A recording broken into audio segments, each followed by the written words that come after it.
बिस्मिल्लाहिर्रहमानिर्रहीम। अस्सलाम वालेकुम। मैं हूं वसीम और आप देख रहे हैं आपका अपना यूट्यूब चैनल किंगडम मोटर्स। आज की वीडियो बहुत दिनों के बाद, अभी तो 2026 आने वाला है, एक दो महीने शायद उसमें बाकी हैं। तो मैंने कहा चलो इस हवाले से कुछ आपको मालूमात भी दे देते हैं और कुछ वीडियोस भी इंशाल्लाह डेली के हिसाब से एक इन्फॉर्मेशन वीडियो आया करेगी। तो सबसे पहले जो बात कि मैं पाकिस्तान गया हुआ था, अभी मैं पाकिस्तान से वापस सऊदी अरब आ गया हूँ। और इसी तरह जो हेल्प का जो एतमाद का जो लेवल है वो इसी तरह चलता रहेगा किंगडम मोटर्स के साथ। तो आज की जो वीडियो है वो इस हवाले से है कि मुझे बहुत सारे भाइयों ने कमेंट्स किया है कि प्लीज़ अगर आप ये वीडियो बना सकते हैं कि उसमें सऊदी अरब में गाड़ी ट्रांसफ़र कैसे की जाती है ना। तो उसके लिए बड़ा आसान सा प्रोसेस है कि ट्रांसफ़र करने का जो तरीका वो बहुत ज़्यादा आसान है, कोई ज़्यादा ये कॉम्प्लिकेटेड नहीं है, कुछ बड़े आपको पेपर्स नहीं चाहिए। सिंपल सा एक तरीका जो मैं इंशाल्लाह इस वीडियो में आपको बताऊंगा। वीडियो को आगे चलने से पहले अगर आपने चैनल को सब्सक्राइब नहीं किया तो चैनल को सब्सक्राइब कर लें और जो बेल का आइकन है उसको ज़रूर दबाया करें ताकि आने वाली हर वीडियो का नोटिफिकेशन आपको मिलता रहे। और इसके साथ साथ अगर वीडियो आपको ये मेरी अच्छी लगे ना तो दूसरों के साथ शेयर ज़रूर किया करें।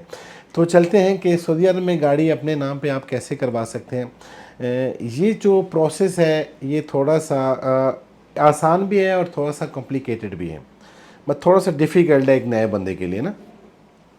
तो सऊदी अरब में जो गाड़ी नाम करवाने का जो तरीका वो यही है कि आपके पास आपका वैलिड अकामा होना ज़रूरी है, वैलिड ही आपके पास ड्राइविंग लाइसेंस होना ज़रूरी है, आपके पास जो वैलिड का जो आपकी गाड़ी का रजिस्ट्रेशन कार्ड जिसको गाड़ी का इस्तेमारा बोलते हैं वो वैलिड होना ज़रूरी है। और इसके साथ साथ गाड़ी का जो फहास जो हर साल पीरियाडिक जो इंस्पेक्शन होती है वो होना ज़रूरी है। इसके बाद गाड़ी का सबसे अहम चीज़ जो आती है, सबसे अहम चीज़ जो गाड़ी की होनी ज़रूरी है वो ये है कि आपकी जो गाड़ी पे जो ओनर है उसके नाम पे कोई फ़ाइन नहीं होना चाहिए, आपकी गाड़ी पे किसी किस्म का कोई वॉलेशन नहीं होना चाहिए। ठीक है, ये चीज़ें होंगी तो आप अपनी गाड़ी दूसरे के नाम पे ट्रांसफ़र कर सकेंगे। अब सबसे पहला जो प्रोसेस जो मैं आपको इस वीडियो में बताऊंगा वो ये है कि सबसे पहले अगर आपने गाड़ी किसी से बाई कर ली, किसी से डील कर ली, तो आप उसको फुल पेमेंट मत कीजिए। ठीक है, सिर्फ गाड़ी की फुल पेमेंट उसी सूरत में होगी जब आप गाड़ी अपने नाम करवाने लगेंगे तो ये सब चीज़ें गाड़ी की चेक होंगी। ठीक है, याद रखिएगा कि किसी को पूरी पेमेंट करने की या हाफ पेमेंट करने की या 25% पेमेंट करने की ज़रूरत नहीं है। सबसे पहले आप गाड़ी बाई करने और उनकी इंस्पेक्शन करवाने से पहले जो गाड़ी का जो ओनर है उससे पूछ लें ये चार चीज़ें। सबसे पहले गाड़ी का इस्तेमारा है या नहीं, मतलब कि वैलिड है या नहीं। दूसरी चीज़, जो गाड़ी ये है इस पे किसी किस्म की कोई वायोलेशन तो नहीं है।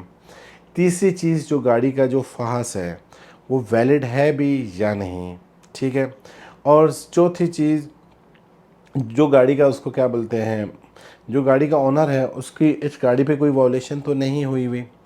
अगर तो ये सब चीज़ें वैलिड हैं तो आपके नाम पे गाड़ी ट्रांसफ़र हो सकती है। इंश्योरेंस का ये इंश्योरेंस आपने करवानी होती है, अगर पहले ने इंश्योरेंस करवाई या नहीं करवाई वो एक अलग चीज़ है, वो जाने और पिछले वाला ओनर जाने। उसको पैसे मिलते हैं नहीं मिलते, मिल जाते हैं वैसे। बाकी जो है उसको क्या बोलते हैं, आपने इंश्योरेंस आपने करवानी है, वो इंश्योरेंस आपका हेडेक है, वो उसका नहीं है। ये चार चीज़ें आपने पूछने के बाद अगर वो बोलता है सब रेडी है तो फिर आप गाड़ी की एक दफ़ा इंस्पेक्शन करवाएं। इंस्पेक्शन करवाने के बाद उसकी रिपोर्ट अगर आप खुद देख सकते हैं, एक्सपर्ट हैं तो वेल, नहीं तो आप मुझे सेंड कर दें, मैं आपको गाड़ी की वैल्यू भी बता दूंगा और गाड़ी की मतलब कि कंडीशन बता दूंगा गाड़ी ठीक है या नहीं। उसके बाद जब गाड़ी की इंस्पेक्शन हो जाती है, आप गाड़ी उसको क्या बोलते हैं कि आपकी डील हो जाती है, तो फिर आपने क्या करना है कि जो बाहर बैठे होते हैं, जो गाड़ियां नाम पे करवाते हैं, आपने उनके पास जाना है। ठीक है, खुद से करने से थोड़ा से प्रॉब्लम्स हो सकते हैं, कभी गाड़ी नाम नहीं होती, कभी मसले मसाइल आते हैं, उनका तो जो रोज़ का काम है वो करते हैं। ठीक है, वो 150 आपसे लेते हैं, चार्ज करते हैं क्योंकि उनकी अपनी मेहनत भी होती है। उसके बाद वो आपको मतलब आपका हेडेक नहीं होता, वो उनका हेडेक होता है। ठीक है, इंश्योरेंस आपकी एज के हवाले से होती है। अगर आपकी एज बहुत कम है तो आपको इंश्योरेंस आपको थोड़ी महंगी पड़ेगी। अगर आप थोड़े एजड हैं, 30+ हैं, तो फिर आपको इंश्योरेंस उस लिहाज से कम पड़ेगी। ठीक है, और नॉर्मल इंश्योरेंस 1200-1300 रियाल की हो जाती है। फिर उसके बाद आ जाता है नकल मलकिया, जिसको गाड़ी की ट्रांसफ़र फीस कहते हैं। वो 450, कोई 400, कोई 450 रहता है, जहाँ तक अगर आप डिपेंड, जहाँ तक आपकी डील, लेकिन 450 लेते हैं। ठीक है, उसके बाद उसको क्या बोलते हैं, जब आप वहाँ जाएंगे तो वो आपका इंश्योरेंस के लिए आपका वो क्या कहते हैं ओटीपी मांगेंगे, आपका ड्राइविंग लाइसेंस मांगेंगे और आपका अकामा मांगेंगे, ठीक है। अगर आपके अकामे पे किसी किस्म की कोई वॉल्यूशन है, आपका अकामा वैलिड नहीं है या आपका लाइसेंस वैलिड नहीं है, तो याद रखिएगा कि आपके नाम पे गाड़ी ट्रांसफ़र नहीं होगी, याद रखिएगा। अगर आपका फास जिसको पीरियडिक इंस्पेक्शन वो वैलिड नहीं है तो आपके नाम पे गाड़ी ट्रांसफ़र नहीं होगी। जो गाड़ी की रजिस्ट्रेशन कार्ड है जिसको इस्तेमाल है वो पहले वाला ओनर ही उसको रीन्यू करके देगा, चाहे वो 10 साल का एक्सपायर है, उस पर जितने फ़ाइन है वो पहले वाला ओनर ये सब फ़ाइन क्लियर करेगा, तो आपका इस्तेमाल नया होगा, रीन्यू होगा और गाड़ी फिर नाम पे होगी, ठीक है। ये चंद चीज़ें हैं, ये आपने इसको फॉलो करना है, इसको अपने जहन में रखना है। बाकी मैं आपको एक और बात और भी बताता चलूँ कि जब गाड़ी की सब चीज़ें वैलिड होंगी ना, जब गाड़ी नाम होने पे आएगी तो उस टाइम वो जो बंदा उधर बैठा होता है वो कहता है कि आपने इसकी पेमेंट क्लियर की है या नहीं, तो फिर आपने उनको पेमेंट देनी है ताकि गाड़ी आपके नाम पे हो सके। इससे पहले किसी को पेमेंट नहीं देनी, ठीक है।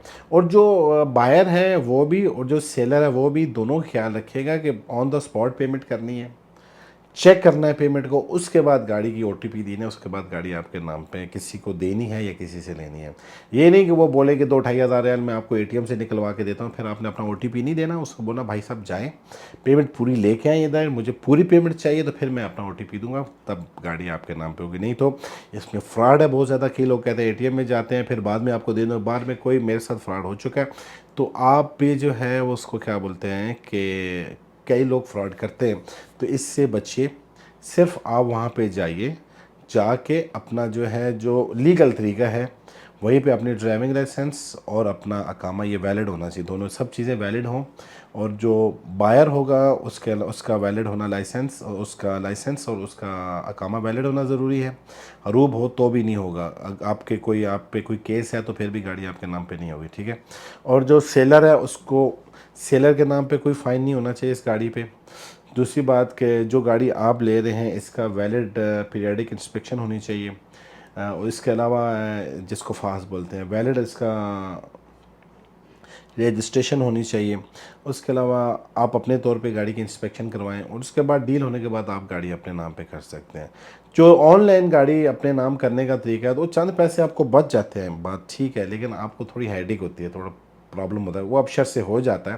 वो तरीका मुझे भी पता है, मैं किसी दिन आपको वो बता दूंगा, लेकिन इतना हेडेक लेने की ज़रूरत नहीं है।